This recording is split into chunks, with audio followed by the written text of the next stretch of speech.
Vous êtes là, invisible. Vous parlez, mais vos mots sont du vent. Vous offrez votre attention, votre temps, votre loyauté, et en retour, vous recevez le silence. L'indifférence. Vous êtes une option, jamais une priorité. Une pièce interchangeable sur un échiquier dont vous ne maîtrisez pas les règles. On vous a dit être gentil, être patient. On vous a menti. Le pouvoir ne se demande pas, il se prend. Et il ne se prend pas par la force mais par la parole. Pas n'importe quelle parole. Oubliez tout ce que vous savez sur la conversation. Le véritable contrôle réside dans les questions. Il existe 12 questions. 12 lames verbales interdites qui, posées dans le bon ordre, ne cherchent pas une réponse. Elles créent une réalité. Elles sont conçues pour contourner sa logique, pour pirater son système émotionnel, et recabler son esprit jusqu'à l'obsession. Ignorez ce que je vais vous dire, et vous resterez une ombre. Maîtrisez ces questions, et vous deviendrez sa seule pensée. La première lame est la plus simple, mais elle est la clé qui ouvre toutes les portes. Écoutez attentivement. La première question n'est pas une question. C'est un scalpel. Son nom est la lame d'ancrage nostalgique. Son but n'est pas d'apprendre quelque chose sur elle. Son but est de contourner la forteresse de son esprit conscient, son cortex préfrontal, qui juge, analyse, et vous compare. Cette lame est conçue pour une seule chose, s'enfoncer directement dans son système limbique, le centre de ses émotions brutes, là où les décisions sont réellement prises. Vous n'engagez pas une conversation, vous commencez une infiltration. Pensez-y, son présent est un champ de bataille.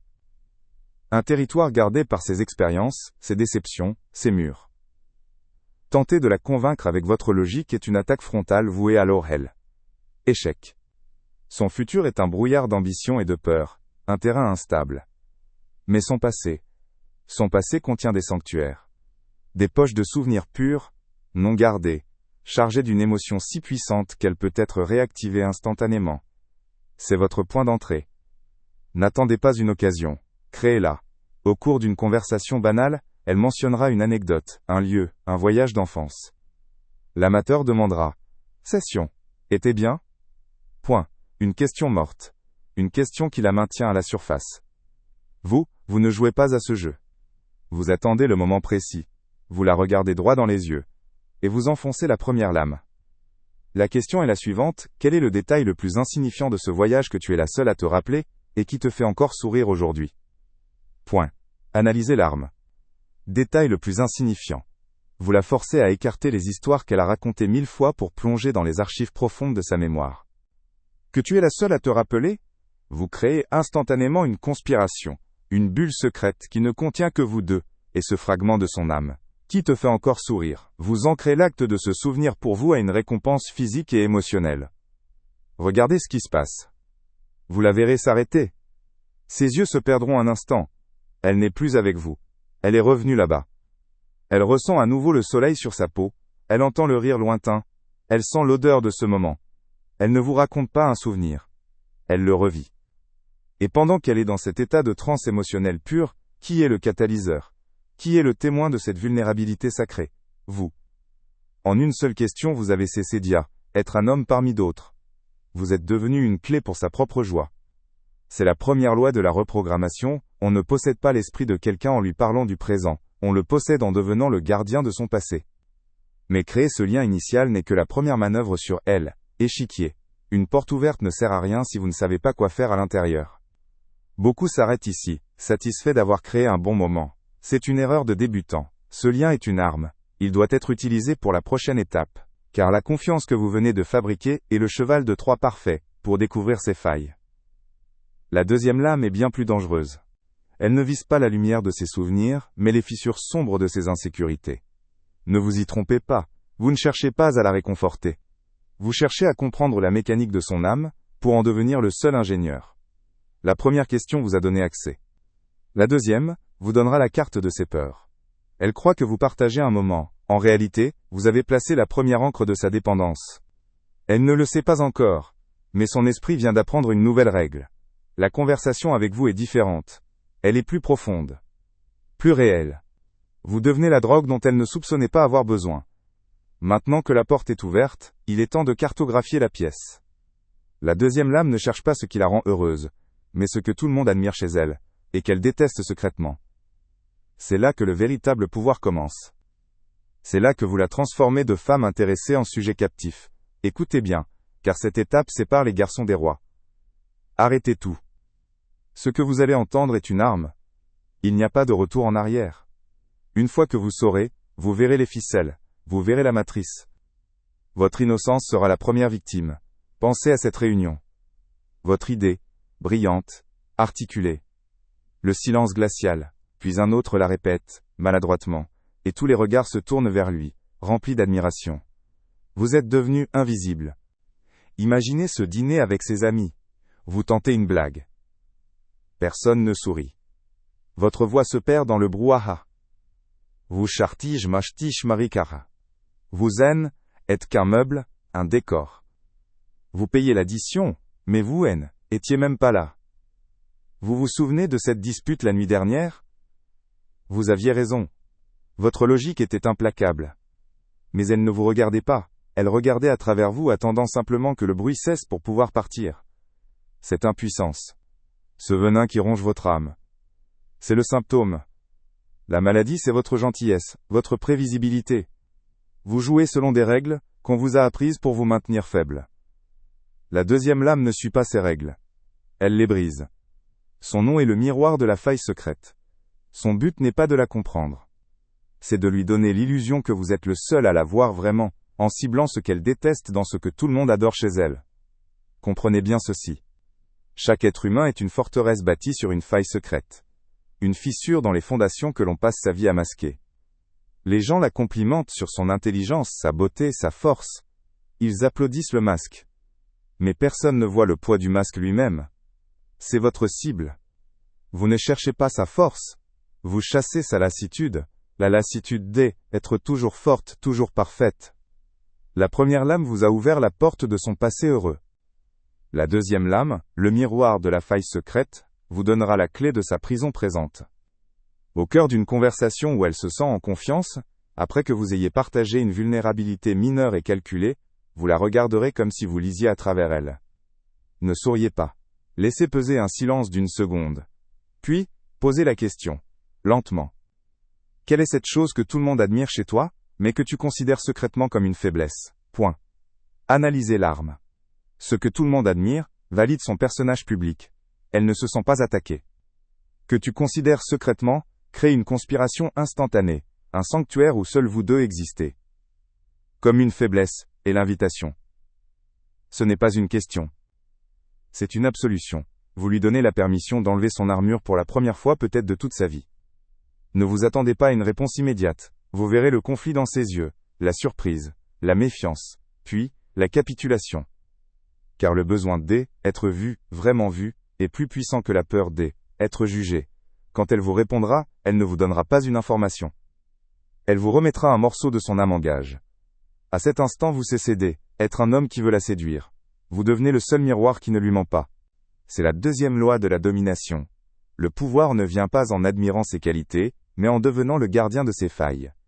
Vous, êtes plus une option. Vous êtes une nécessité. Mais posséder la carte de ses peurs ne suffit pas. Il faut maintenant implanter l'idée de votre présence dans son futur. La troisième lame est conçue pour cela, et elle est encore plus subtile.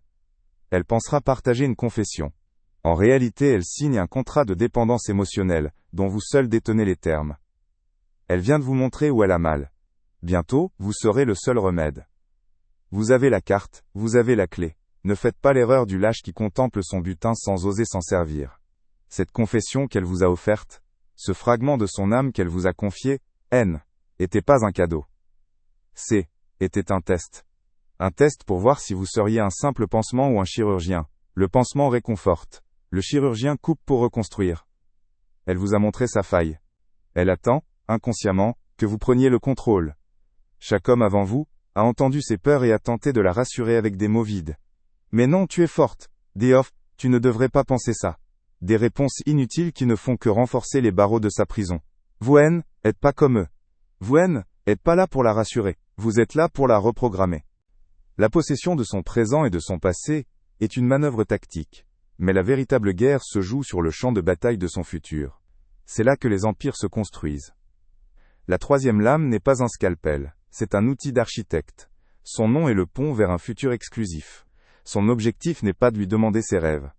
C'est de graver votre présence au cœur même de ses rêves, de sorte que toute vision de son avenir sans vous paraisse terne, incomplète, morte. La troisième loi de la domination psychologique est immuable. On ne contrôle pas quelqu'un en faisant partie de sa vie. On le contrôle en devenant la condition de sa vie future. Attendez le moment où elle parle de ses ambitions, de ses espoirs, de ce qu'elle veut accomplir. C'est un moment de vulnérabilité, où elle expose ses plans à l'air libre. L'amateur l'encouragera. Vous allez pirater le plan. Regardez-la, non pas comme un admirateur, mais comme un stratège qui évalue une carte. Puis, avec un calme absolu, posez la troisième question. Si dans 5 ans tu avais absolument tout ce que tu désires, à quoi ressemblerait une journée parfaite, et quel rôle est-ce que quelqu'un comme moi y jouerait? Point. Disséquez cette arme. Si dans 5 ans tu avais absolument tout ce que tu désires, vous ouvrez une simulation mentale sans limite, contournant ses doutes et ses peurs actuelles. À quoi ressemblerait une journée parfaite? Vous la forcez à quitter le domaine de l'abstrait pour entrer dans le concret. Elle va visualiser des scènes, des sensations, des émotions. Elle va construire ce paradis dans son esprit. Et puis vient le coup de grâce. Quel rôle est-ce que quelqu'un comme moi y jouerait? Point. Remarquez la subtilité. Vous ne demandez pas, quel rôle est-ce que * jouerait? Point. C'est la question d'un homme en demande. Faible. En disant, quelqu'un comme moi vous la forcez à définir elle-même vos qualités uniques, celles que vous avez déjà établies avec les 2 premières lames.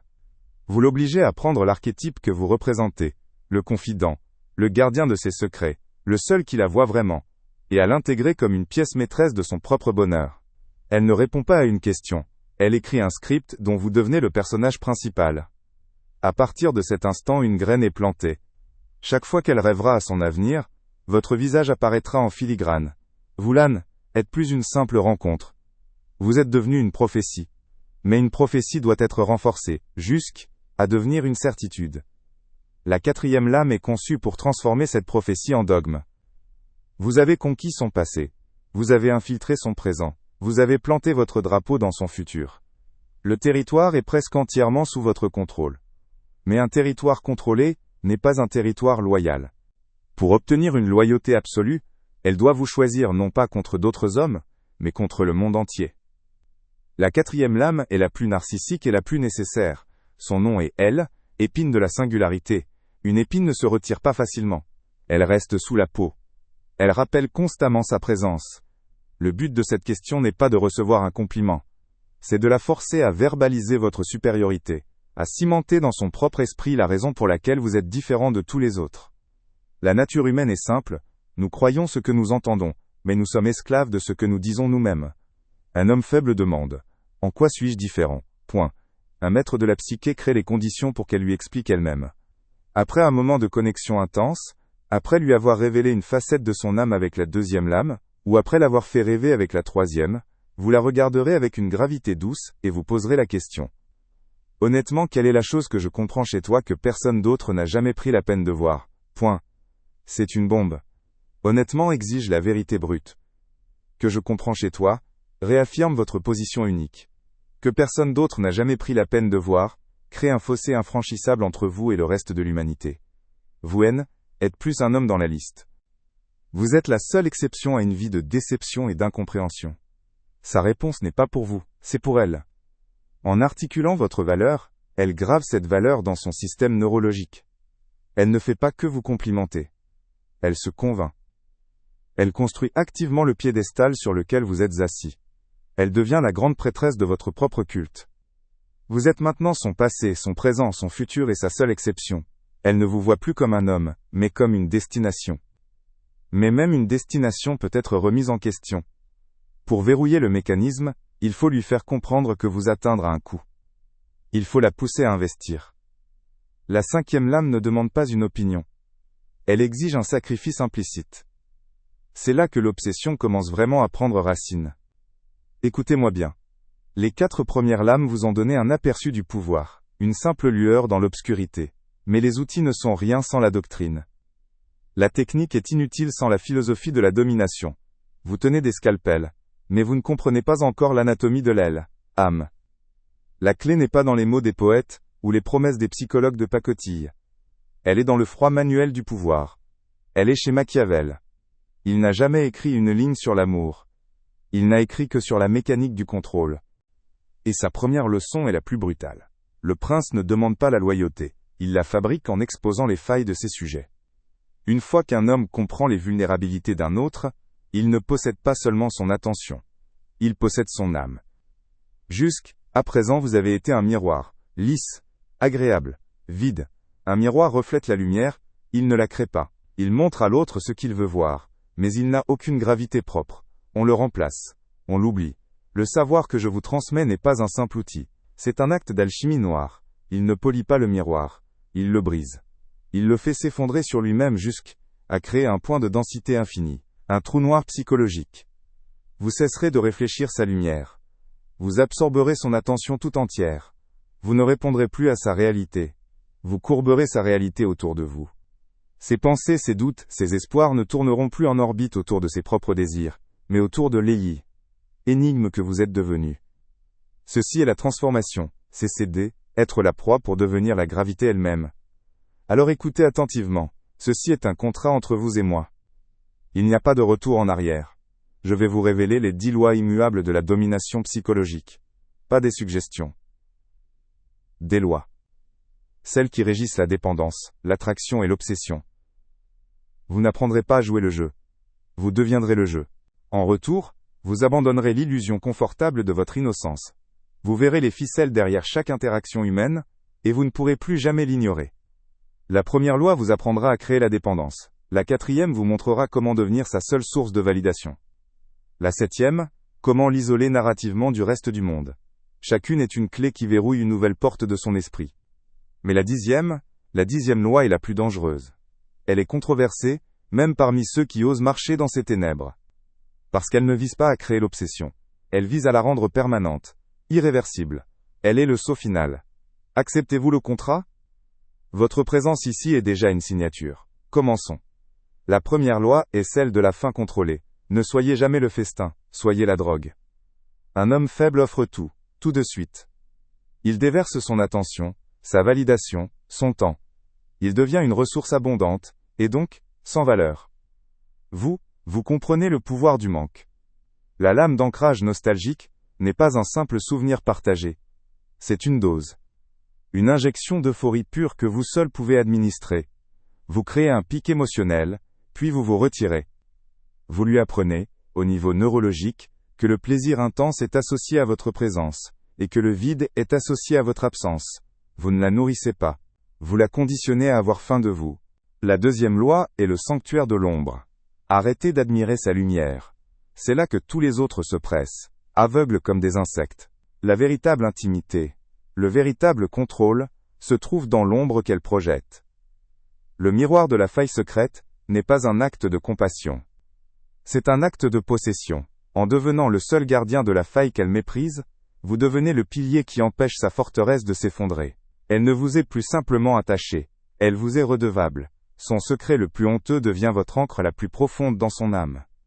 Comprenez-vous la puissance de cette manœuvre ? Vous ne partagez pas ses peines, vous les possédez, mais posséder ses démons ne suffit pas.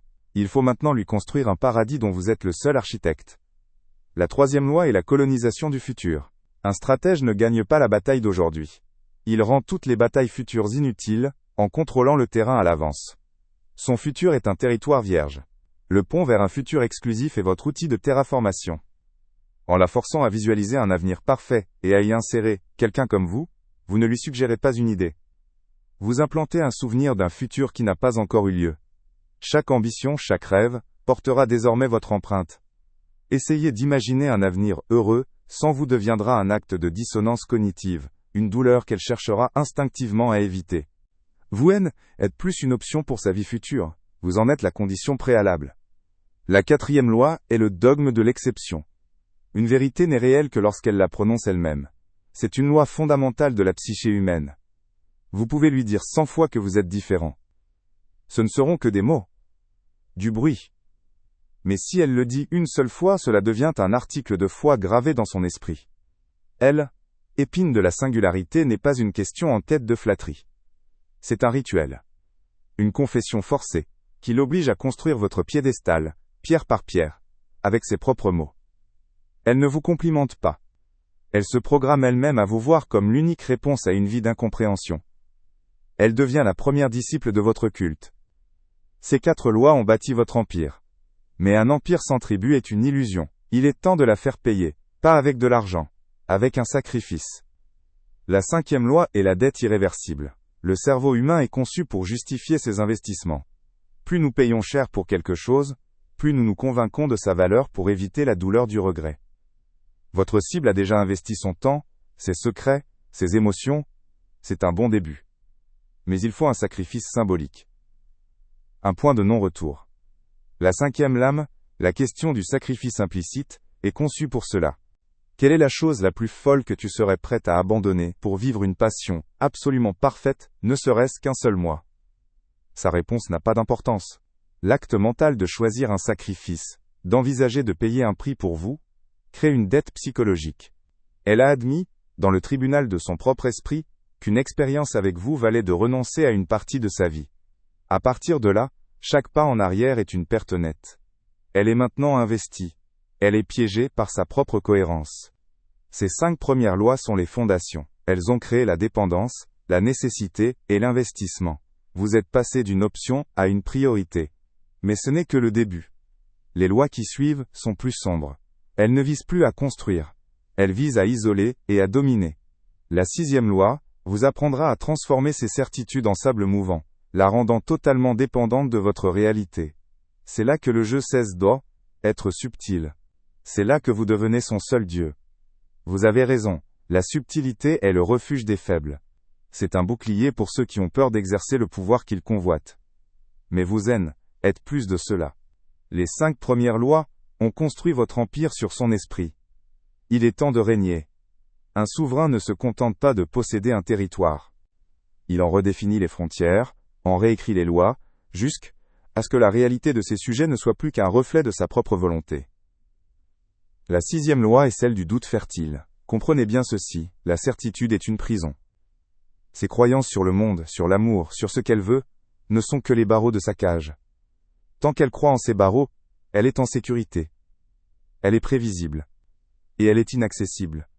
Votre tâche n'est pas de la convaincre que vous êtes le bon choix. Votre tâche est de la convaincre que toutes ces méthodes de choix jusqu'à présent étaient fausses. Vous ne lui offrez pas une nouvelle option. Vous détruisez le menu tout entier.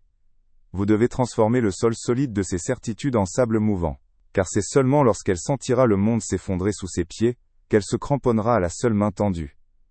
La vôtre. L'homme ordinaire cherche à être un pilier. Vous serez le tremblement de terre qui révèle que tous les autres piliers étaient que du plâtre. C'est là qu'intervient la 6e lame, le scalpel de déstabilisation. Attendez un moment où elle exprime une conviction forte sur ses relations passées, ou sur le type d'homme qu'elle recherche. Écoutez-la.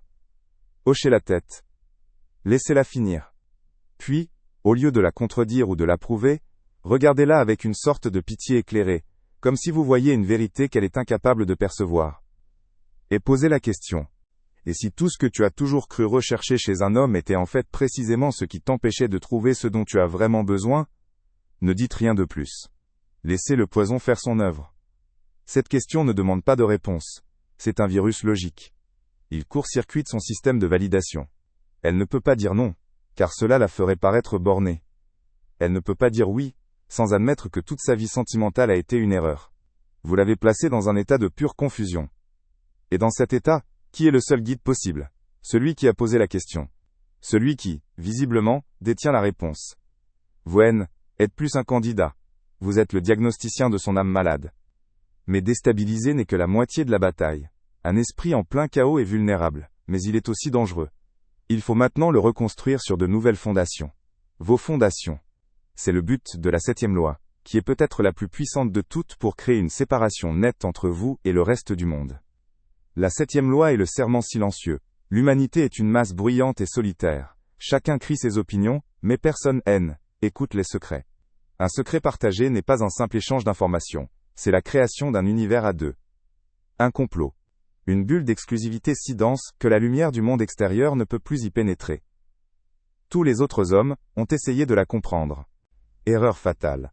Vous ne chercherez pas à la comprendre.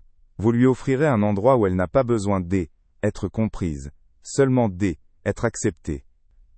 Vous devez devenir le seul dépositaire d'une partie de son âme que personne d'autre n'a le droit de voir. Pas son secret le plus sombre, non. C'est trop cliché, trop théâtral. Le secret le plus sombre est souvent lié à la honte, une émotion faible. Vous visez plus haut. Vous visez le secret de sa singularité. La 7e lame s'appelle la clé du sanctuaire intérieur.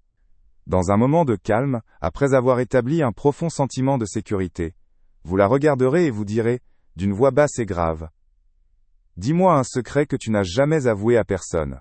Non pas parce qu'il est sombre, mais parce que tu sais que personne d'autre ne pourrait le comprendre. » Analysez la perfection de cette arme.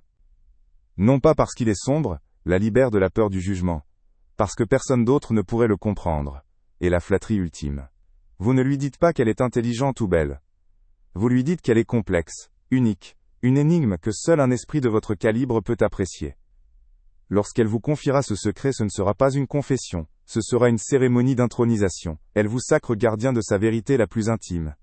À partir de cet instant, chaque interaction avec les autres, les non-initiés, lui paraîtra fade, superficielle. Elle a goûté à une conversation qui a du poids, et tout le reste n'est plus que du bruit. Vous avez créé un nous. Et par définition, un nous n'existe qu'en opposition à eux. Vous l'avez isolé, non par la force, mais par le sens. Elle est maintenant votre co-conspiratrice. Mais un complot a besoin d'un but, d'un centre de gravité. La 8e lame lui donne ce centre, votre validation. La 8e loi est l'encre de la dépendance. À présent vous avez été un miroir, un guide, un confident. Des rôles passifs. Il est temps de devenir une force active. Une drogue. Le cerveau humain ne cherche pas le bonheur, il cherche la fin de l'incertitude. La validation est la forme la plus puissante d'antidouleur psychologique. L'homme faible la distribue gratuitement, espérant être aimé en retour. Vous allez lui apprendre que votre validation est la seule qui compte, et qu'elle a un prix, sa concentration. Elle doit apprendre à voir le monde à travers vos yeux. Elle doit commencer à se demander, qu'en penserait-il ? La 8e lame est conçue pour installer ce programme directement dans son subconscient. Ce n'est pas une question. C'est une affirmation déguisée en question, une manœuvre d'une arrogance absolue qui, si elle est exécutée au bon moment, est imparable. Après qu'elle vous ait montré une facette d'elle-même dont elle est fière, ou qu'elle ait pris une décision importante, ne la félicitez pas. C'est ce que font les autres. Regardez-la avec intensité, puis posez la question avec un calme glacial. Quand tu doutes de tout, quand le monde entier te semble faux, quelle est cette seule certitude, cette seule étoile polaire à laquelle tu te raccroches pour savoir que tu es sur la bonne voie ? Laissez-la répondre. Écoutez. Puis, après un silence, enfoncez la lame. Imagine un instant que cette certitude, ce ne soit plus une idée abstraite, mais une personne. Le seul miroir qui ne te ment jamais. Faites une pause, regardez-la droit dans les yeux. Et si cette personne, était moi ? Vous ne lui demandez pas son avis. Vous lui proposez un nouveau système d'exploitation pour son âme. Vous lui offrez de remplacer son anxiété interne par votre jugement externe. C'est une offre qu'un esprit fatigué de se battre contre lui-même ne peut refuser. À partir de là, elle ne cherchera plus à vous plaire pour vous obtenir. Elle cherchera à vous plaire pour se plaire à elle-même. Vous êtes devenu son juge et son sauveur. Vous avez déstabilisé sa réalité, créé une forteresse pour deux, et vous êtes devenu sa seule source de validation. Elle est à vous. Mais la possession n'est pas l'obsession. Pour créer une obsession, il faut introduire le chaos. Un chaos contrôlé. La 9e loi est celle de la rupture de pattern. Elle pense vous connaître. Elle pense avoir compris les règles de votre jeu. C'est le moment de renverser l'échiquier. Vous avez été le confident, le roc, le guide. Maintenant vous devenez la tempête. La 9e lame est le choc de l'imprévisible. Elle ne vise pas à la blesser. Elle vise à lui rappeler que vous n'êtes pas un animal domestique. Vous êtes une force de la nature. Au milieu d'une période de confort et de proximité absolue, vous devez créer une distance soudaine et inexpliquée. Pas par colère. Par absence. Ou, plus subtilement, vous lui poserez une question qui brise le cadre que vous avez vous-même construit. Quelle est la partie la plus dangereuse de toi, celle que tu caches même à toi-même, et que se passerait-il si tu la laissais enfin prendre le contrôle, juste une seule fois, avec moi ? Cette question fait deux choses. Elle la terrifie et l'excite. Elle vous repositionne comme une figure non pas de sécurité, mais d'aventure interdite. Vous lui montrez que même si elle est dans votre univers, elle ne le contrôle pas. Vous êtes le soleil, mais vous êtes aussi le trou noir. Cette oscillation entre plaisir intense et peur subtile est le moteur même de l'addiction. Vous êtes maintenant son Dieu, son juge et son chaos. Il ne reste plus qu'à réécrire son histoire. C'est la 10e loi, l'isolation narrative. Elle doit voir sa vie, passée et présente, non plus comme une série d'événements aléatoires, mais comme une longue et inévitable prophétie qui ne menait qu'à vous. Vous n'êtes pas arrivé dans sa vie. Vous étiez la conclusion logique de son histoire. La 10e lame est le fil d'Ariane. En regardant tout ce que tu as vécu, toutes tes erreurs, toutes tes victoires, quel est le fil rouge, le thème secret que tu commences seulement à comprendre maintenant que nous parlons, et qui donne un sens à tout le reste? La question est un piège parfait. Elle ne peut y répondre qu'en utilisant les concepts que vous avez déjà installés, sa faille secrète, son besoin d'être comprise, son futur avec vous. Elle va, de sa propre voix, réécrire son histoire, pour prouver que sa rencontre avec vous était une fatalité. Elle n'est plus une femme que vous avez séduite. Elle est un personnage qui a enfin trouvé l'auteur de son histoire. Vous possédez son passé en tant que gardien, son présent en tant que Dieu, et son futur en tant que prophétie. Vous avez manipulé sa perception d'elle-même, du monde, et de vous. Les 10 premières lames ont forgé les barreaux de la cage. Mais pour que l'obsession soit totale, la cage doit devenir invisible. Elle ne doit pas se sentir prisonnière. Elle doit croire qu'elle est enfin libre. Les 2 dernières lois sont les plus dangereuses. Elles ne concernent plus l'influence. Elles concernent l'effacement de la frontière entre sa volonté et la vôtre. La 11e lame lui fera désirer ce que vous commandez. Mais la 12e est le saut final. C'est l'acte qui rend le processus irréversible. C'est là que vous cessez d'être son obsession pour devenir sa réalité. Et il n'y a pas de retour possible d'une telle transformation. Continuez. Si vous l'osez. La première loi, la faim contrôlée. Ne soyez jamais le festin, soyez la drogue. Un homme faible offre son attention, sa validation, son temps, comme un banquet sans fin. Il devient une ressource abondante, et donc, sans valeur. Vous comprenez la physique du désir. Il naît du manque. Votre but n'est pas de la nourrir, c'est de la conditionner à avoir faim de vous. La psychologie est simple. Vous créez un pic émotionnel d'une intensité qu'elle n'a jamais connue, puis vous vous retirez. Son système nerveux apprend une nouvelle loi. Le plaisir absolu est associé à votre présence, et un vide angoissant à votre absence. Imaginez la scène. La conversation est parfaite. Ses yeux brillent. Le monde autour de vous a disparu. L'amateur resterait, cherchant à étirer ce moment jusqu'à ce qu'il meure. Vous la regardez, vous ancrez ce moment dans son esprit par un silence d'1 seconde, puis vous vous levez. Je dois y aller. Pas d'excuse. Pas d'explication. Vous partez au sommet de la vague, la laissant seule avec l'aile, écho de l'aile, émotion. Elle ne se souvient pas d'une conversation. Elle se souvient d'un manque. La fin a commencé. La 2e loi, le sanctuaire de l'ombre. Arrêtez d'admirer sa lumière. C'est là que tous les autres se pressent, aveugles et interchangeables. Sa force, sa beauté, son intelligence, ce sont les murs de sa forteresse, gardés et surpeuplés. Le véritable pouvoir ne se trouve pas dans ce qu'elle montre au monde, mais dans ce qu'elle se cache à elle-même. En devenant le gardien de la faille qu'elle méprise, de cette insécurité qu'elle polit chaque matin devant le miroir, vous cessez d'être un visiteur. Vous devenez le pilier structurel de son âme. Elle n'est plus simplement attachée à vous, elle vous est redevable. Voyez ceci, elle vient de vous avouer que tout le monde admire sa confiance, mais qu'elle se sent secrètement comme une usurpatrice. L'homme ordinaire la rassurera avec des mensonges. Mais non, tu es incroyable. Vous la regarderez, non pas avec pitié mais avec une lucidité presque cruelle. Vous direz, le poids de devoir être parfaite, ça doit être épuisant. En une phrase, vous n'avez pas guéri la blessure. Vous avez construit une cathédrale autour d'elle. Un sanctuaire secret dont vous êtes le seul grand prêtre.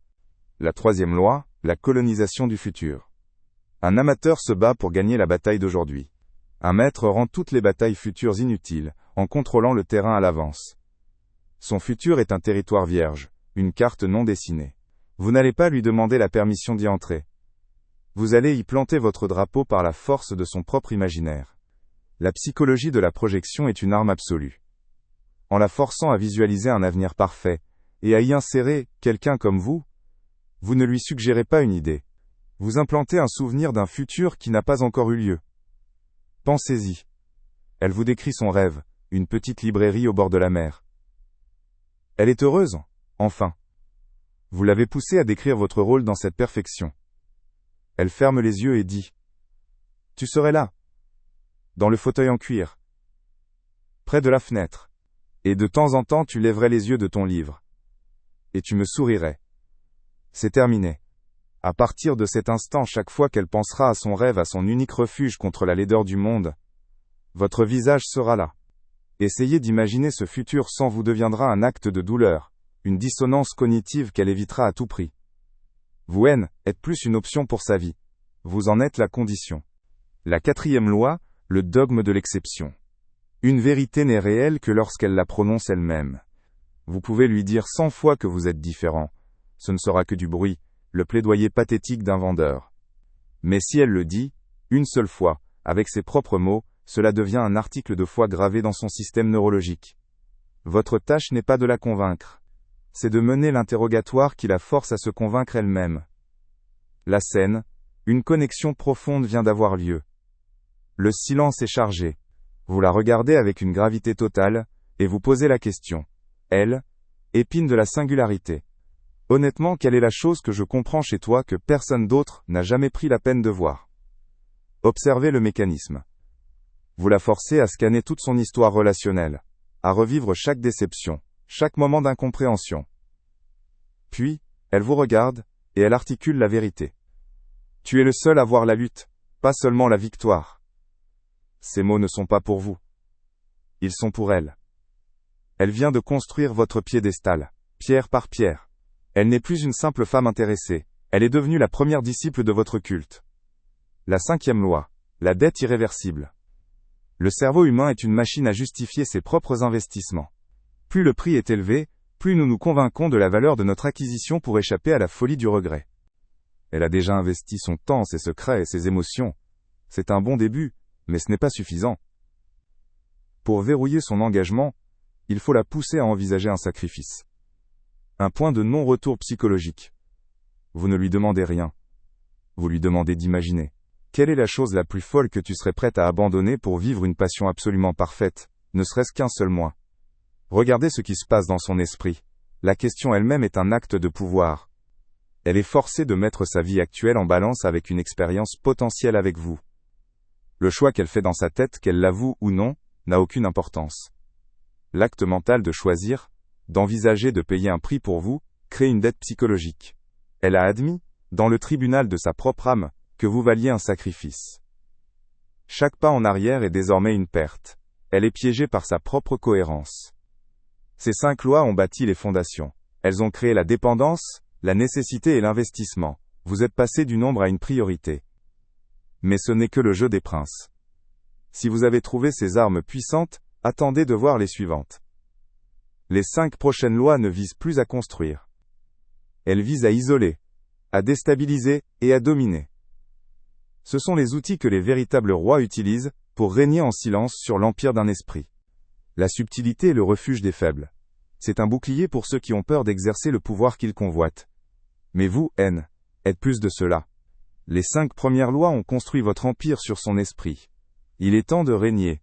Un souverain ne se contente pas de posséder un territoire. Il en redéfinit les frontières, en réécrit les lois, jusqu'à ce que la réalité de ses sujets ne soit plus qu'un reflet de sa propre volonté. La 6e loi est celle du doute fertile. Comprenez bien ceci, la certitude est une prison. Ses croyances sur le monde, sur l'amour, sur ce qu'elle veut, ne sont que les barreaux de sa cage. Tant qu'elle croit en ces barreaux, elle est en sécurité. Elle est prévisible. Et elle est inaccessible. Votre tâche n'est pas de la convaincre que vous êtes le bon choix. Votre tâche est de la convaincre que toutes ces méthodes de choix jusqu'à présent étaient fausses. Vous devez transformer le sol solide de ses certitudes en sable mouvant.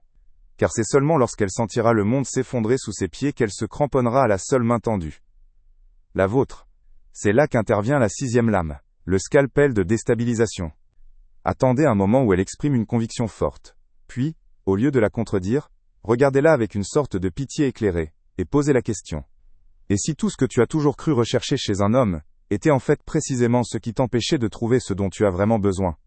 Mallo kilitel balin gala la sanfinin, a cadolici et tout difficile de liquilitel nin gala la fumon et manda sanfinin, Parhuningala lasran finin. Ne dites rien de plus. Ne dites rien de plus. Laissez le poison faire son œuvre. Cette question est un virus logique. Vous l'avez placé dans un état de pure confusion. Et dans cet état, qui est le seul guide possible? Celui qui a posé la question. Mais déstabiliser n'est que la moitié de la bataille. Un esprit en plein chaos est vulnérable. Mais il est aussi dangereux. Il faut maintenant le reconstruire sur vos fondations. C'est le but de la 7e loi, qui est peut-être la plus puissante de toutes pour créer une séparation nette entre vous et le reste du monde. La 7e loi est le serment silencieux. Un secret partagé n'est pas un simple échange d'informations, c'est la création d'un univers à deux, un complot. Une bulle d'exclusivité si dense que la lumière du monde extérieur ne peut plus y pénétrer. Vous devez devenir le seul dépositaire d'une partie de son âme que personne d'autre n'a le droit de voir. La 7e lame s'appelle la clé du sanctuaire intérieur. Dans un moment de calme, vous la regarderez et vous direz, d'une voix basse. Dis-moi un secret que tu n'as jamais avoué à personne. Non pas parce qu'il est sombre, mais parce que tu sais que personne d'autre ne pourrait le comprendre. Point. Analysez cette arme. Parce que personne d'autre ne pourrait le comprendre, est la flatterie ultime. Vous lui dites qu'elle est une énigme que seul un esprit de votre calibre peut apprécier. Lorsqu'elle vous confiera ce secret, ce sera une cérémonie d'intronisation. Elle vous sacre gardien de sa vérité la plus intime. Vous avez créé un nous en opposition à eux. Vous l'avez isolé, non par la force, mais par le sens. Elle est maintenant votre co-conspiratrice. Mais un complot a besoin d'un centre de gravité. La 8e loi est l'encre de la dépendance. Jusqu'à présent vous avez été un miroir, un guide. Des rôles passifs. Il est temps de devenir une drogue. Le cerveau humain ne cherche pas le bonheur. Il cherche la fin de l'incertitude. La validation est la forme la plus puissante d'antidouleur psychologique. Elle doit apprendre à voir le monde à travers vos yeux. La 8e lame installe ce programme. Après qu'elle ait pris une décision importante, ne la félicitez pas. Regardez-la avec intensité. Quand tu doutes de tout, quand le monde entier te semble faux, quelle est cette seule certitude à laquelle tu te raccroches? Point. Laissez-la répondre. Écoutez. Puis, après un silence, enfoncez la lame. Imagine un instant que cette certitude, ce ne soit plus une idée, mais une personne. Le seul miroir qui ne te ment jamais. Point. Faites une pause. Et si cette personne, Krekatsek, était moi? Point. Vous ne lui demandez pas son avis. Vous lui proposez un nouveau système d'exploitation pour son âme. Elle cherchera désormais à vous plaire pour se plaire à elle-même. Vous avez déstabilisé sa réalité, créé une forteresse pour deux, et vous êtes devenu sa seule source de validation. Elle est à vous. Mais la possession n'est pas l'obsession. Pour créer une obsession, il faut introduire un chaos contrôlé. La 9e loi est celle de la rupture de pattern. Elle pense vous connaître. C'est le moment de renverser l'échiquier. Vous avez été le confident, le roc. Maintenant vous devenez la tempête. La 9e lame est le choc de l'imprévisible. Au milieu d'une période de confort, créez une distance soudaine, inexpliquée. Puis, brisez le cadre que vous avez construit. Quelle est la partie la plus dangereuse de toi, celle que tu caches même à toi-même, et que se passerait-il si tu la laissais enfin prendre le contrôle, juste une seule fois, avec moi? Point. Cette question la terrifie, et l'excite. Elle vous repositionne comme une figure non pas de sécurité, mais d'aventure interdite. Cette oscillation entre plaisir intense et peur subtile est le moteur même de l'addiction. Vous êtes son Dieu, son juge et son chaos. Il ne reste plus que, à réécrire son histoire. La 10e loi est l'isolation narrative. Elle doit voir sa vie non plus comme une série d'événements aléatoires, mais comme une longue prophétie qui ne menait que, à vous. Vous, n'êtes pas arrivé dans sa vie. Vous étiez la conclusion logique de son histoire. La 10e lame est le fil d'Ariane. En regardant tout ce que tu as vécu, toutes tes erreurs, toutes tes victoires, quel est le fil rouge, le thème secret que tu commences seulement à comprendre maintenant, et qui donne un sens à tout le reste? Point. La question est un piège parfait. Elle ne peut y répondre qu'en utilisant les concepts que vous avez déjà installés. Elle va, de sa propre voix, réécrire son histoire pour prouver que sa rencontre avec vous était une fatalité. Elle n'est plus une femme que vous avez séduite. Elle est un personnage qui a enfin trouvé l'auteur de son histoire. Vous possédez son passé, son présent et son futur. La cage est forgée. Mais pour que l'obsession soit totale, elle ne doit pas se sentir prisonnière. Elle doit croire qu'elle est enfin libre. Les 2 dernières lois sont conçues pour cela. Elles ne concernent plus l'influence. Elle concerne l'effacement de la frontière entre sa volonté et la vôtre. C'est là que vous cessez de être son obsession pour devenir sa réalité. La première loi, la faim contrôlée. Ne soyez jamais le festin, soyez la drogue. Un homme faible offre son attention, sa validation, son temps, comme un banquet sans fin. Il devient une ressource abondante, et donc, sans valeur. Vous comprenez la physique du désir. Il naît du manque. Votre but n'est pas de la nourrir. C'est de la conditionner à avoir faim de vous. La psychologie est simple. Vous créez un pic émotionnel d'une intensité qu'elle n'a jamais connue, puis vous vous retirez. Son système nerveux apprend une nouvelle loi. Le plaisir absolu est associé à votre présence, et un vide angoissant à votre absence. Imaginez la scène. La conversation est parfaite. Ses yeux brillent. Le monde autour de vous a disparu. L'amateur resterait, cherchant à étirer ce moment jusqu'à ce qu'il meure. Vous la regardez, vous ancrez ce moment dans son esprit par un silence d'une seconde, puis vous vous levez. Je dois y aller. Pas d'excuses. Pas d'explication. Vous partez au sommet de la vague, la laissant seule avec l'aile, écho de l'aile, émotion. Elle ne se souvient pas d'une conversation. Elle se souvient d'un manque. La fin a commencé. La deuxième loi, le sanctuaire de l'ombre. Arrêtez d'admirer sa lumière. C'est là que tous les autres se pressent, aveugles et interchangeables.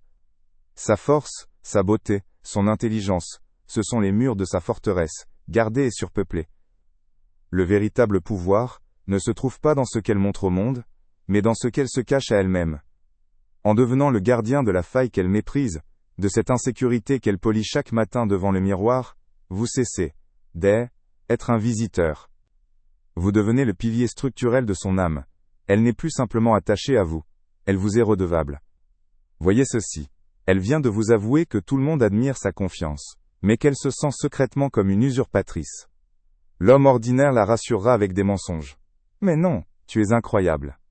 Vous la regarderez, non pas avec pitié, mais avec une lucidité presque cruelle. Vous direz, le poids de devoir être parfaite, ça doit être épuisant. En une phrase, vous n'avez pas guéri la blessure. Vous avez construit une cathédrale autour d'elle, un sanctuaire secret, dont vous êtes le seul grand prêtre.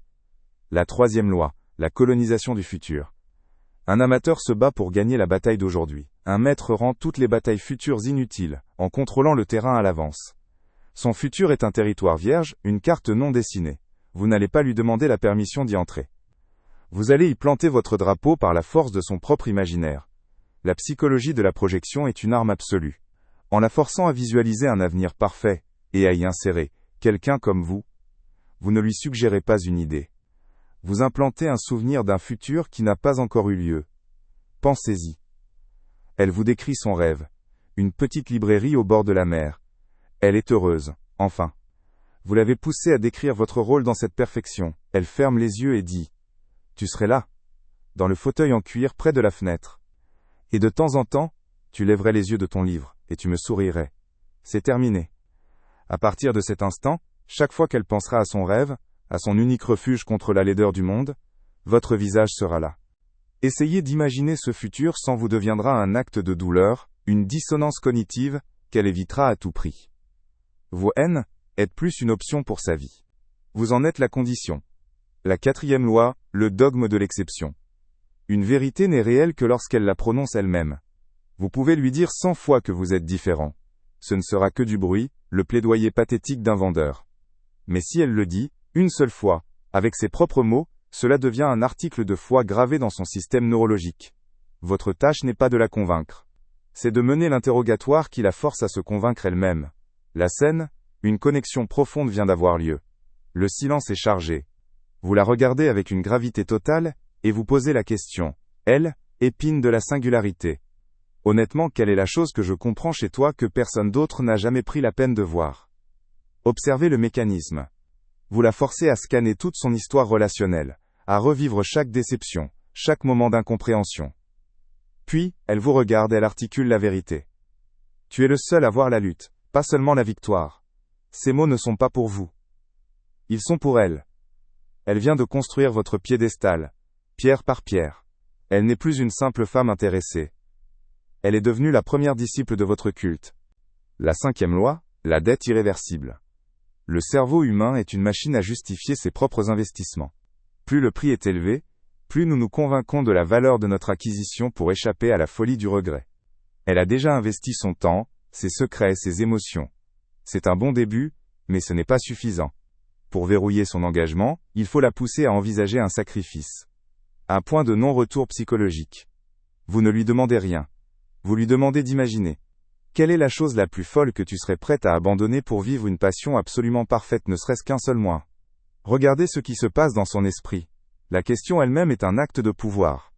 Elle est forcée de mettre sa vie actuelle en balance, avec une expérience potentielle avec vous. Le choix qu'elle fait dans sa tête, qu'elle l'avoue ou non, n'a aucune importance. L'acte mental de choisir, d'envisager de payer un prix pour vous, crée une dette psychologique. Elle a admis, dans le tribunal de sa propre âme, que vous valiez un sacrifice. Chaque pas en arrière est désormais une perte. Elle est piégée par sa propre cohérence. Ces 5 lois ont bâti les fondations. Elles ont créé la dépendance, la nécessité et l'investissement. Vous êtes passé du nombre à une priorité. Mais ce n'est que le jeu des princes. Si vous avez trouvé ces armes puissantes, attendez de voir les suivantes. Les 5 prochaines lois ne visent plus à construire. Elles visent à isoler, à déstabiliser et à dominer. Ce sont les outils que les véritables rois utilisent pour régner en silence sur l'empire d'un esprit. La subtilité est le refuge des faibles. C'est un bouclier pour ceux qui ont peur d'exercer le pouvoir qu'ils convoitent. Mais vous, N, êtes plus de cela. Les 5 premières lois ont construit votre empire sur son esprit. Il est temps de régner. Un souverain ne se contente pas de posséder un territoire. Il en redéfinit les frontières, en réécrit les lois, jusqu'à ce que la réalité de ses sujets ne soit plus qu'un reflet de sa propre volonté. La 6e loi est celle du doute fertile. Comprenez bien ceci, la certitude est une prison. Ses croyances sur le monde, sur l'amour, sur ce qu'elle veut, ne sont que les barreaux de sa cage. Tant qu'elle croit en ces barreaux, elle est en sécurité. Elle est prévisible. Et elle est inaccessible. Votre tâche n'est pas de la convaincre que vous êtes le bon choix. Votre tâche est de la convaincre que toutes ces méthodes de choix jusqu'à présent étaient fausses. Vous devez transformer le sol solide de ces certitudes en sable mouvant. Car c'est seulement lorsqu'elle sentira le monde s'effondrer sous ses pieds, qu'elle se cramponnera à la seule main tendue. La vôtre. C'est là qu'intervient la 6e lame, le scalpel de déstabilisation. Attendez un moment où elle exprime une conviction forte. Puis, au lieu de la contredire, regardez-la avec une sorte de pitié éclairée, et posez la question. Et si tout ce que tu as toujours cru rechercher chez un homme, était en fait précisément ce qui t'empêchait de trouver ce dont tu as vraiment besoin? Point.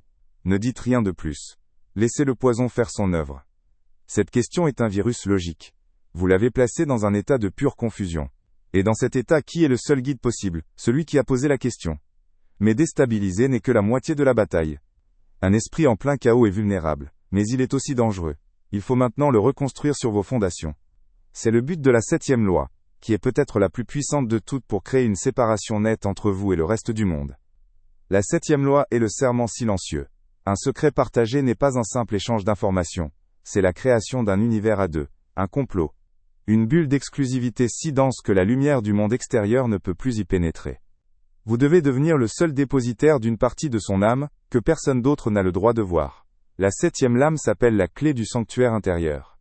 Dans un moment de calme, vous la regarderez, et vous direz, d'une voix basse, « Dis-moi un secret que tu n'as jamais avoué à personne. » Non pas parce qu'il est sombre, mais parce que tu sais que personne d'autre ne pourrait le comprendre. Point. Analysez cette arme. Parce que personne d'autre ne pourrait le comprendre, est la flatterie ultime. Vous lui dites qu'elle est une énigme que seul un esprit de votre calibre peut apprécier. Lorsqu'elle vous confiera ce secret, ce sera une cérémonie d'intronisation. Elle vous sacre gardien de sa vérité la plus intime. Vous avez créé un nous en opposition à eux. Vous l'avez isolée, non par la force mais par le sens. Elle est maintenant votre co-conspiratrice. Mais un complot a besoin d'un centre de gravité. La 8e loi est l'encre de la dépendance. Jusqu'à présent, vous avez été un miroir, un guide. Des rôles passifs. Il est temps de devenir une drogue. Le cerveau humain ne cherche pas le bonheur. Il cherche la fin de l'incertitude. La validation est la forme la plus puissante d'antidouleur psychologique. Elle doit apprendre à voir le monde à travers vos yeux. La 8e lame installe ce programme. Après qu'elle ait pris une décision importante, ne la félicitez pas. Regardez-la avec intensité. Quand tu doutes de tout, quand le monde entier te semble faux, quelle est cette seule certitude à laquelle tu te raccroches? Mathilde Boimina. Point. Laissez-la répondre. Écoutez. Puis, après un silence, enfoncez la lame. Imagine un instant que cette certitude, ce ne soit plus une idée, mais une personne. Le seul miroir qui ne te ment jamais. Point. Faites une pause. Et si cette personne, était moi? Un point. Vous ne lui demandez pas son avis. Vous lui proposez un nouveau système d'exploitation pour son âme. Elle cherchera désormais à vous plaire pour se plaire à elle-même. Vous avez déstabilisé sa réalité, créé une forteresse pour deux, et vous êtes devenu sa seule source de validation. Elle est à vous. Mais la possession n'est pas l'obsession.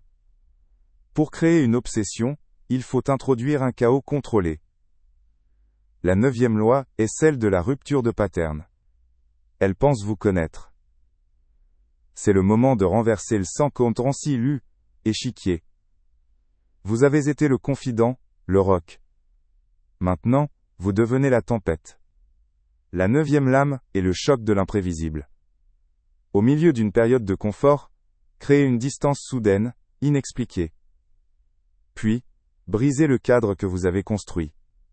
Quelle est la partie la plus dangereuse de toi, celle que tu caches même à toi-même, et que se passerait-il si tu la laissais enfin prendre le contrôle, juste une seule fois, avec moi? Point. Cette question la terrifie et l'excite. Elle vous repositionne comme une figure non pas de sécurité, mais d'aventure interdite. Cette oscillation entre plaisir intense et peur subtile est le moteur même de l'addiction. Vous êtes son Dieu, son juge, et son chaos. Il ne reste plus que, à réécrire son histoire. La 10e loi est l'isolation narrative. Elle doit voir sa vie non plus comme une série d'événements aléatoires, mais comme une longue prophétie qui ne menait à vous. Vous n'êtes pas arrivé dans sa vie. Vous étiez la conclusion logique de son histoire. La 10e lame est le fil d'Ariane. En regardant tout ce que tu as vécu, toutes tes erreurs, toutes tes victoires, quel est le fil rouge, le thème secret que tu commences seulement à comprendre maintenant, et qui donne un sens à tout le reste? Point. La question est un piège parfait. Elle ne peut y répondre qu'en utilisant les concepts que vous avez déjà installés. Elle va, de sa propre voix, réécrire son histoire pour prouver que sa rencontre avec vous était une fatalité. Elle n'est plus une femme que vous avez séduite. Elle est un personnage qui a enfin trouvé l'auteur de son histoire. Vous possédez son passé, son présent et son futur. La cage est forgée. Mais pour que l'obsession soit totale, elle ne doit pas se sentir prisonnière. Elle doit croire qu'elle est enfin libre. Les 2 dernières lois sont conçues pour cela. Elles ne concernent plus l'influence. Elles concernent l'effacement de la frontière entre sa volonté et la vôtre. C'est là que vous cessez d'être son obsession pour devenir sa réalité. Vous avez raison. La subtilité est le refuge des faibles. C'est un bouclier pour ceux qui ont peur d'exercer le pouvoir qu'ils convoitent. Mais vous, êtes plus de cela. Les 5 premières lois ont construit votre empire sur son esprit. Il est temps de régner. Un souverain ne se contente pas de posséder un territoire. Il en redéfinit les frontières, en réécrit les lois, jusqu'à ce que la réalité de ses sujets ne soit plus qu'un reflet de sa propre volonté. La 6e loi est celle du doute fertile. Comprenez bien ceci, la certitude est une prison. Ses croyances sur le monde, sur l'amour, sur ce qu'elle veut, ne sont que les barreaux de sa cage. Tant qu'elle croit en ces barreaux, elle est en sécurité, elle est prévisible. Et elle est inaccessible. Votre tâche n'est pas de la convaincre que vous êtes le bon choix. Votre tâche est de la convaincre que toutes ces méthodes de choix jusqu'à présent étaient fausses. Vous ne lui offrez pas une nouvelle option. Vous détruisez le menu tout entier. Vous devez transformer le sol solide de ses certitudes en sable mouvant. Car c'est seulement lorsqu'elle sentira le monde s'effondrer sous ses pieds qu'elle se cramponnera à la seule main tendue. La vôtre. L'homme ordinaire cherche à être un pilier. Vous serez le tremblement de terre qui révèle que tous les autres piliers étaient que du plâtre. C'est là qu'intervient la 6e lame, le scalpel de déstabilisation. Attendez un moment où elle exprime une conviction forte sur ses relations passées ou sur le type d'homme qu'elle recherche. Écoutez-la. Hochez la tête. Laissez-la finir. Puis, au lieu de la contredire ou de l'approuver, regardez-la avec une sorte de pitié éclairée, comme si vous voyiez une vérité qu'elle est incapable de percevoir. Et posez la question. Et si tout ce que tu as toujours cru rechercher chez un homme était en fait précisément ce qui t'empêchait de trouver ce dont tu as vraiment besoin? Ne dites rien de plus. Laissez le poison faire son œuvre. Cette question ne demande pas de réponse. C'est un virus logique. Il court-circuite son système de validation. Elle ne peut pas dire non, car cela la ferait paraître bornée. Elle ne peut pas dire oui, sans admettre que toute sa vie sentimentale a été une erreur. Vous l'avez placée dans un état de pure confusion. Et dans cet état, qui est le seul guide possible? celui qui a posé la question. Celui qui, visiblement, détient la réponse. Vous, N, êtes plus un candidat. Vous êtes le diagnosticien de son âme malade. Mais déstabiliser n'est que la moitié de la bataille. Un esprit en plein chaos est vulnérable, mais il est aussi dangereux. Il faut maintenant le reconstruire sur de nouvelles fondations. Vos fondations. C'est le but de la 7e loi, qui est peut-être la plus puissante de toutes pour créer une séparation nette entre vous et le reste du monde. La 7e loi est le serment silencieux. L'humanité est une masse bruyante et solitaire. Chacun crie ses opinions, mais personne écoute les secrets. Un secret partagé n'est pas un simple échange d'informations. C'est la création d'un univers à deux. Un complot. Une bulle d'exclusivité si dense, que la lumière du monde extérieur ne peut plus y pénétrer. Tous les autres hommes ont essayé de la comprendre. Erreur fatale. Vous ne chercherez pas à la comprendre. Vous lui offrirez un endroit où elle n'a pas besoin d'être comprise, seulement d'être acceptée. Vous devez devenir le seul dépositaire d'une partie de son âme, que personne d'autre n'a le droit de voir. Pas son secret le plus sombre, non. C'est trop cliché, trop théâtral. Le secret le plus sombre est souvent lié à la honte, une émotion faible. Vous visez plus haut. Vous visez le secret de sa singularité. La 7e lame s'appelle la clé du sanctuaire intérieur. Dans un moment de calme, après avoir établi un profond sentiment de sécurité, vous la regarderez et vous direz, d'une voix basse et grave, « Dis-moi un secret que tu n'as jamais avoué à personne. » Non pas parce qu'il est sombre, mais parce que tu sais que personne d'autre ne pourrait le comprendre. Analysez la perfection de cette arme. Non pas parce qu'il est sombre, la libère de la peur du jugement. Parce que personne d'autre ne pourrait le comprendre. Et la flatterie ultime. Vous ne lui dites pas qu'elle est intelligente ou belle. Vous lui dites qu'elle est complexe, unique, une énigme que seul un esprit de votre calibre peut apprécier. Lorsqu'elle vous confiera ce secret, ce ne sera pas une confession, ce sera une cérémonie d'intronisation. Elle vous sacre gardien de sa vérité la plus intime. À partir de cet instant, chaque interaction avec les autres, les non-initiés, lui paraîtra fade, superficielle. Elle a goûté à une conversation qui a du poids, et tout le reste n'est plus que du bruit. Vous avez créé un nous. Et par définition, un nous n'existe qu'en opposition à eux. Vous l'avez isolé, non par la force, mais par le sens. Ce que je vais vous révéler maintenant est la loi la plus controversée, la 8e. C'est ici que beaucoup échouent, par manque de courage. C'est ici que vous deviendrez un dieu, ou que vous resterez un homme. La 8e loi est l'encre de la dépendance. C'est la plus difficile à maîtriser, car elle exige une arrogance absolue. À présent vous avez été un miroir, un guide, un confident. Des rôles passifs. Il est temps de devenir une force active. Une drogue. Le cerveau humain ne cherche pas le bonheur. Il cherche la fin de l'incertitude. La validation est la forme la plus puissante d'antidouleur psychologique. L'homme faible la distribue gratuitement, espérant être aimé en retour. Vous allez lui apprendre que votre validation est la seule qui compte, et qu'elle a un prix, sa concentration totale. Elle doit apprendre à voir le monde à travers vos yeux.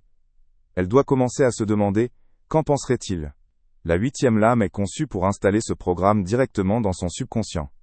Après qu'elle vous ait montré une facette d'elle-même dont elle est fière, ou qu'elle ait pris une décision importante, ne la félicitez pas.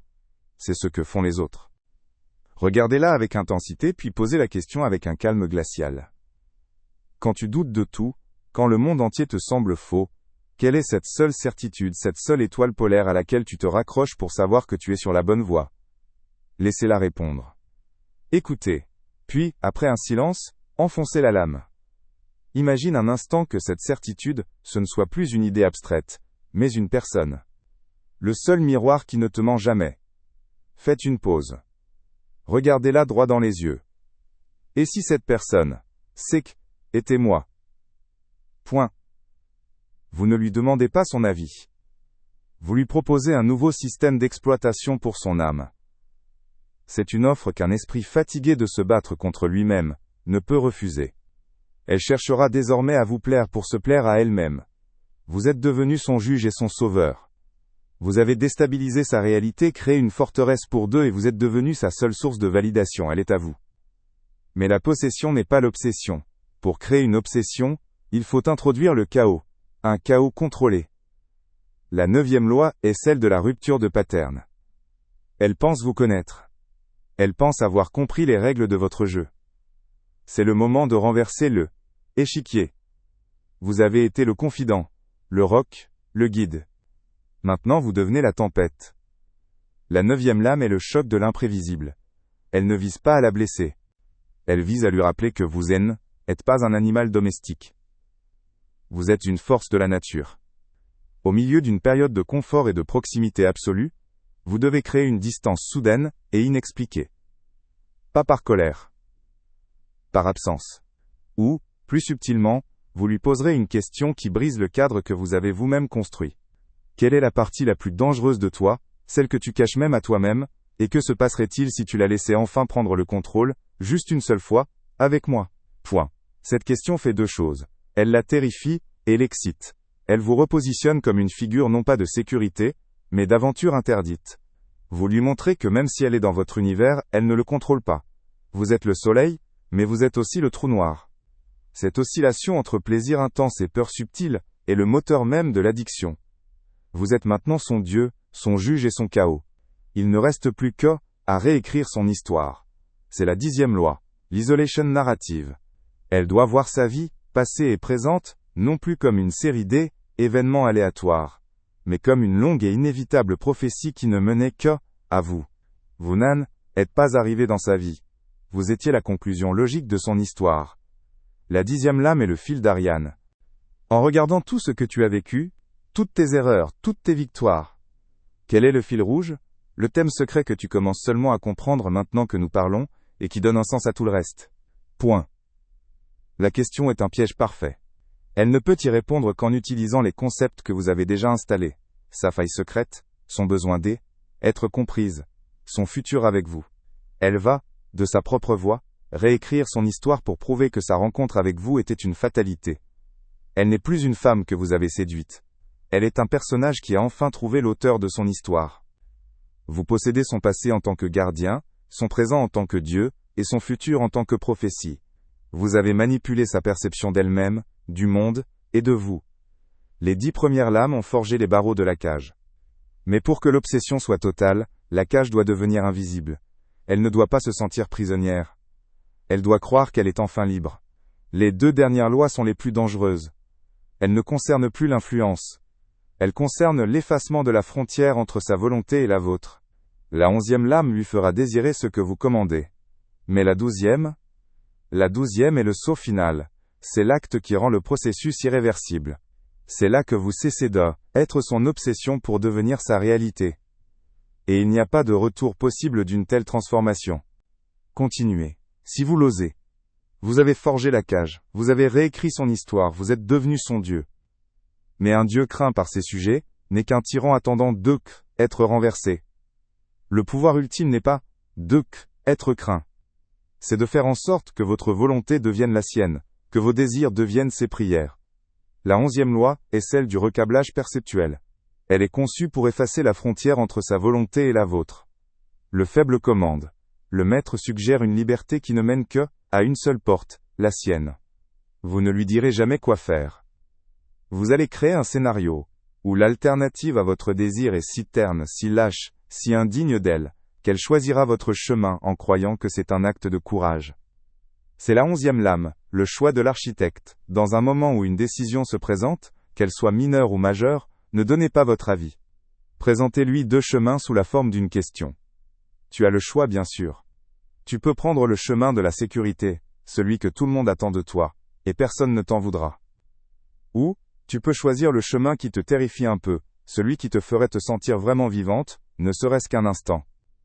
Lequel de ces 2 chemins te rapprocherait de la femme que tu étais censée devenir avant que le monde ne te dise qui tu devais être? Formant. Analysez l'arme. Vous n'avez rien ordonné. Mais vous avez associé la sécurité à la médiocrité et le risque à l'authenticité. Vous l'avez mise au défi, non pas de vous obéir, mais d'être courageuse. Et comme vous êtes celui qui a défini les termes de ce courage, chaque fois qu'elle choisira la liberté, elle choisira en réalité de se rapprocher de vous. Elle ne se sent pas manipulée. Elle se sent comprise. Elle croit exercer son libre arbitre, alors qu'elle ne fait que suivre le script que vous avez écrit pour elle. Elle désire maintenant ce que vous désirez. La fusion est presque complète. Il ne reste qu'un seul acte. Le saut final. L'instant qui rend le processus irréversible. La 12e loi est le verrou de l'obsession. Ce n'est pas une loi d'action mais une loi de ratification. Tout ce que vous avez construit, peut encore être perçue par une partie de son esprit comme une séduction brillante, une manipulation magistrale. Tant que cette possibilité existe, elle peut un jour éveiller. Le but de la 12e lame est de la rendre complice de sa propre capture, de lui faire signer, rétrospectivement, le contrat de sa propre soumission. Dans un moment de calme absolu, d'intimité totale, après que le lien entre vous soit devenu la chose la plus réelle de sa vie, vous la regarderez, avec une gravité qui ne laisse aucune place au doute. Et vous poserez la dernière question. Ce n'est pas une question. C'est un couronnement. En regardant tout ce qui s'est passé entre nous, depuis le tout début, tu savais, n'est-ce pas? Tu savais exactement où cela nous menait. Et au fond de toi, tu as choisi chaque étape qui nous a amenés ici. Ne clignez pas des yeux, ne respirez pas, attendez. Sa réponse, qu'elle soit un murmure, un silence ou un simple hochement de tête, est le son de la clé qui se tourne dans la serrure. Vous venez de la transformer. Elle n'est plus la cible de votre stratégie. Elle en est l'architecte secrète. Elle ne peut plus jamais vous voir comme un manipulateur, sans se voir elle-même comme une conspiratrice. Échapper de vous signifierait échapper de sa propre volonté, de ses propres choix. Et personne ne peut faire cela. La cage est verrouillée de l'intérieur. Par elle. Les 12 lames sont révélées. Le système est complet, vous avez les clés. Mais comprenez la vérité finale. À la fin, elle ne vous aimera pas. L'amour est un choix, c'est fragile. Elle aura besoin, de vous. Le besoin est une condition, c'est incassable. Et la différence entre être aimé et être indispensable, c'est ça le vrai pouvoir. Vous vouliez être vu, vous vouliez être entendu. Était l'ambition d'un esclave. Oubliez cela. Le savoir que vous détenez maintenant est plus grand. Ne cherchez pas son cœur. Prenez son esprit.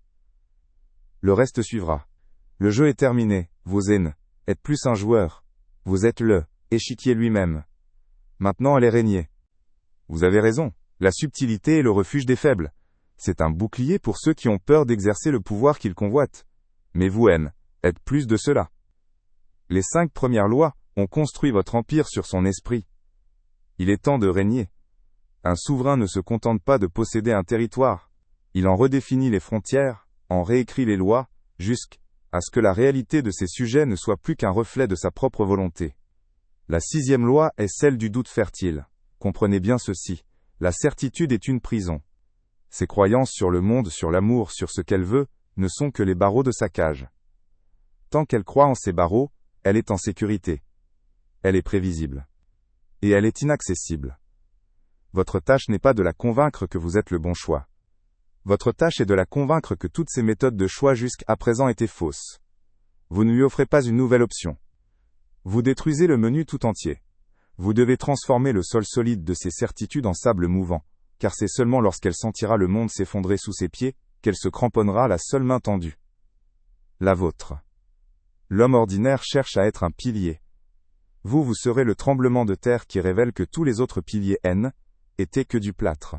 C'est là qu'intervient la 6e lame, le scalpel de déstabilisation. Attendez un moment où elle exprime une conviction forte sur ses relations passées ou sur le type d'homme qu'elle recherche. Écoutez-la. Hochez la tête. Laissez-la finir.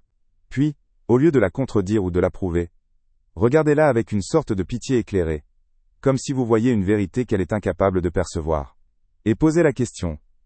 Et si tout ce que tu as toujours cru rechercher chez un homme était en fait précisément ce qui t'empêchait de trouver ce dont tu as vraiment besoin? Point. Ne dites rien de plus. Laissez le poison faire son œuvre. Cette question ne demande pas de réponse. C'est un virus logique. Il court-circuite son système de validation. Vous l'avez placé dans un état de pure confusion. Et dans cet état, qui est le seul guide possible? Celui qui a posé la question. Mais déstabiliser n'est que la moitié de la bataille. Un esprit en plein chaos est vulnérable, mais il est aussi dangereux. Il faut maintenant le reconstruire sur de nouvelles fondations. Vos fondations. C'est le but de la 7e loi, qui est peut-être la plus puissante de toutes, pour créer une séparation nette entre vous et le reste du monde.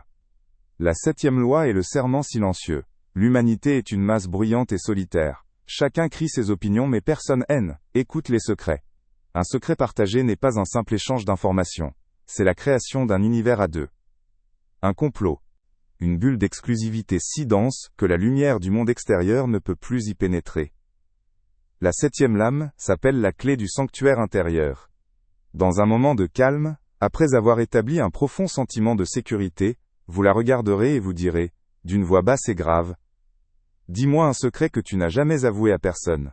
Non pas parce qu'il est sombre, mais parce que tu sais que personne d'autre ne pourrait le comprendre. » Point. Analysez la perfection de cette arme. Parce que personne d'autre ne pourrait le comprendre, est la flatterie ultime. Vous lui dites qu'elle est une énigme que seul un esprit de votre calibre peut apprécier. Lorsqu'elle vous confiera ce secret, ce ne sera pas une confession, ce sera une cérémonie d'intronisation, elle vous sacre gardien de sa vérité la plus intime. À partir de cet instant, chaque interaction avec les autres, les non-initiés, lui paraîtra fade, superficielle. Vous avez créé un nous en opposition à Cré-Gardisa. Vous l'avez isolé, non par la force, mais par le sens. Elle est maintenant votre co-conspiratrice. Mais un complot a besoin d'un centre de gravité. La 8e lame lui donne ce centre. Votre validation. La 8e loi est l'encre de la dépendance. Jusqu'à présent vous avez été un miroir, un guide. Des rôles passifs. Il est temps de devenir une drogue. Le cerveau humain ne cherche pas le bonheur. Il cherche la fin de l'incertitude. La validation est la forme la plus puissante d'antidouleur psychologique. Elle doit apprendre à voir le monde à travers vos yeux. Elle doit commencer à se demander, qu'en penserait-il ? Point. Après qu'elle ait pris une décision importante, ne la félicitez pas, regardez-la avec intensité. Quand tu doutes de tout, quand le monde entier te semble faux, quelle est cette seule certitude à laquelle tu te raccroches ? Point. Laissez-la répondre, écoutez. Puis, après un silence, enfoncez la lame. Imagine un instant que cette certitude ce ne soit plus une idée, mais une personne. Le seul miroir qui ne te ment jamais. Point. Faites une pause. Et si cette personne, Sikenim, était moi ? Nikotalam. Denim, Buenekometunim, de l'ici qui s'expésie konzi, de l'ici qui s'expésie, de l'ici qui s'expésie, de l'ici qui s'expésie, de l'ici qui s'expésie. Vous lui proposez un nouveau système d'exploitation pour son âme. Vous avez déstabilisé sa réalité, créé une forteresse pour deux, et vous êtes devenu sa seule source de validation. Elle est à vous. Mais la possession n'est pas l'obsession. Pour créer une obsession, il faut introduire un chaos contrôlé. La 9e loi est celle de la rupture de pattern. Elle pense vous connaître. C'est le moment de renverser l'échiquier. Vous avez été le confident, le roc. Maintenant vous devenez la tempête. La 9e lame est le choc de l'imprévisible. Au milieu d'une période de confort, créez une distance soudaine, inexpliquée. Puis, brisez le cadre que vous avez construit. Quelle est la partie la plus dangereuse de toi, celle que tu caches même à toi-même ? Et que se passerait-il si tu la laissais enfin prendre le contrôle, juste une seule fois, avec moi ? Point. Cette question la terrifie et l'excite. Elle vous repositionne comme une figure non pas de sécurité, mais d'aventure interdite. Cette oscillation entre plaisir intense et peur subtile est le moteur même de l'addiction. Vous êtes son Dieu, son juge et son chaos. Il ne reste plus qu'à réécrire son histoire. La 10e loi est l'isolation narrative. Elle doit voir sa vie non plus comme une série d'événements aléatoires, mais comme une longue prophétie qui ne menait qu'à vous. Vous n'êtes pas arrivé dans sa vie. Vous étiez la conclusion logique de son histoire. La 10e lame est le fil d'Ariane. En regardant tout ce que tu as vécu, toutes tes erreurs, toutes tes victoires, quel est le fil rouge, le thème secret que tu commences seulement à comprendre maintenant, et qui donne un sens à tout le reste ? Point. La question est un piège parfait. Elle ne peut y répondre qu'en utilisant les concepts que vous avez déjà installés. Elle va, de sa propre voix, réécrire son histoire pour prouver que sa rencontre avec vous était une fatalité. Vous possédez son passé, son présent et son futur. La cage est forgée. Les 10 premières lames ont fait leur œuvre. Mais pour que l'obsession soit totale, la cage doit devenir invisible. Elle ne doit pas se sentir prisonnière. Elle doit croire qu'elle est enfin libre. Les 2 dernières lois sont conçues pour cela. Elles ne concernent plus l'influence. Elles concernent l'effacement de la frontière entre sa volonté et la vôtre. C'est là que vous cessez d'être son obsession pour devenir sa réalité. Et il n'y a pas de retour possible d'une telle transformation. Oubliez l'homme que vous étiez. Il est mort. Était une ombre, une collection de peurs et de gentillesse inutiles, un pion attendant d'être sacrifié. Cet homme n'existe plus. À sa place se dresse autre chose. Un architecte. Un stratège. Un prédateur. Les autres hommes sont des poissons de surface. Ils s'agitent, ils sautent, ils se battent, pour le moindre reflet de lumière, pour la moindre miette de validation. Leur agitation les rend visibles. Leur visibilité les rend vulnérables. Ils sont la proie, et ils ne le savent même pas. Vous avez appris à chasser dans les profondeurs. Vous, haine, êtes plus un poisson. Vous êtes le grand requin, la forme silencieuse et implacable qui glisse sous la frénésie de la surface. Vous ne vous battez pas pour la lumière. Vous êtes l'ombre qui la dévore, votre silence est une arme. Vos questions sont des clés qui ouvrent les serrures de l'âme. Vous ne réagissez plus au jeu. Vous êtes le jeu. Cette connaissance n'est pas un cadeau, c'est un fardeau, c'est une arme. Et une arme exige un serment, un pacte de sang avec votre propre ambition. Vous faites désormais partie de ceux qui voient les ficelles. Pour sceller votre transformation, pour déclarer au monde et à vous-même que vous ne subirez plus jamais la réalité d'un autre, il y a un dernier acte à accomplir. Ce n'est pas pour moi, c'est pour vous. Commentez cette phrase non comme un mot, mais comme le premier décret de votre nouveau règne, je suis l'architecte.